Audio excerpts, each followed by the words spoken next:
চলো আজ তোমাদের সাথে শেয়ার করব এমন একটা মন্দিরের কথা যেটা জানলে তোমরা তো অবাকই হয়ে যাবে আর ভাববে ঘরের কাছে এত সুন্দর মন্দির আর সেটা তোমরাই জানো না। তো চলো আজকে তোমরা দেখে নাও এবং তোমরা প্ল্যানিং করে নাও এই শীতকালে কোনো একদিন বেরোনোর জন্য।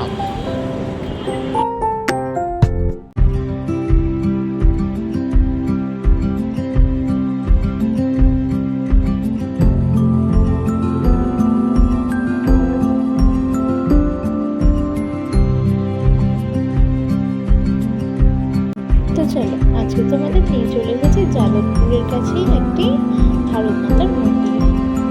তো এতক্ষণ ধরে তোমরা দেখলে মন্দিরের বাইরের দেয়ালে মানে পাঁচিলে বলা যায়, সেখানে এত সুন্দর সুন্দর মুনি ঋষিদের সব কারুকার্য শিল্পী অঙ্কন করেছেন।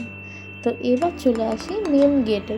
মেন গেটটা দেখতে পাচ্ছ রাস্তার ওপরেই থাকবে এরকম ভারত মাতা মন্দির লেখা, এবং এই যে মন্দিরে আমরা প্রবেশ করছি।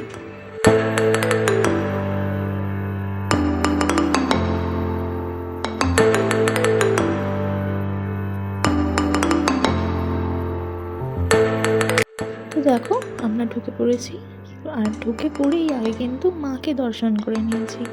মা যেন এইখানে জল করছে, কত সুন্দর লাগছে মাকে দেখতে। তোমরাও একদিন চলে আসো। তারপর চলে গেছিলাম পাশে আরও অনেক ছোট ছোট মন্দির ছিল, এবং সেই মন্দিরে এক একটা ঘরে এক একটা দেবতা বা দেবী ছিল। তো সেইগুলো দেখে আমরা চারিদিকটা ভালোভাবে ঘুরে তারপরে আমরা ওখান থেকে বেরিয়ে এসেছিলাম।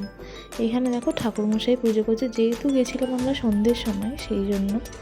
তো ঠাকুরমশাই পুজোটাও আমরা দেখছিলাম দাঁড়িয়ে কিছুক্ষণ। তো এইবার বলি চলো যে তোমরা আসবে কী করে।